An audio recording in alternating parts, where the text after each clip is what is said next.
As I said earlier, there are many stories that did not make the cut, got cut and got go for, because we only do 8 stories for a Tuesday, and this is a story that got some attention. Basically, when I saw it pop up in the news, it made me scratch my head and go, huh, that might mean something. That might do something. That might lead to something.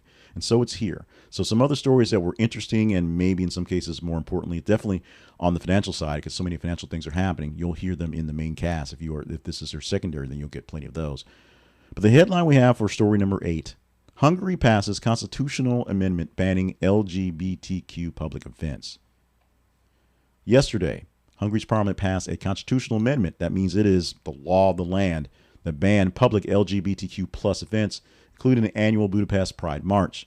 This amendment, approved by Prime Minister Viktor Orbán's ruling Fidesz KDNP coalition with a 2/3 majority, is justified under the guise of protecting children's moral development.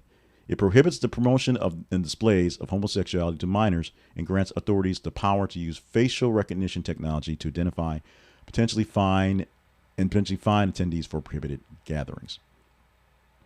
This amendment also codifies a binary definition of gender in the Constitution, recognized that only male and female sexes. The move effectively invalidates the gender identities of transgender and intersex individuals, a decision that legal experts deem dehumanizing and discriminatory. Additionally, the amendment allows for the suspension of Hungarian citizenship for dual nations from non-European Economic Area countries if they are deemed threats to national security. You may have heard that one before. The provisions have raised concerns about potential abuses of power and the targeting of specific groups.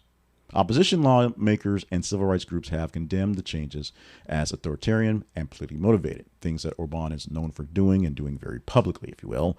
They argue that these measures are distractions from deeper national issues and tactics to rally the right-wing base ahead of upcoming elections.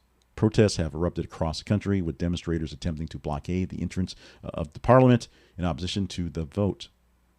International actors, including EU officials and 22 European embassies, have voiced serious concern over the restrictions on peaceful assembly and expression. Human rights organizations have called on the European Commission to take action, warning that severe consequences for the LGBTQ plus visibility and civil liberties against Hungary are in danger. Despite the ban, organizers of Budapest's Pride have vowed to continue their efforts. They're going to keep having the parade, declaring the policies as rooted in authoritarianism and rather than being for child protection. They're basically using the front to just not have the parade. They argue that the measure does little to protect children and are being used to distract from more serious problems facing the country. This is something that may turn into something a little bit bigger around the world, if you will. So pay attention. This one's not going away.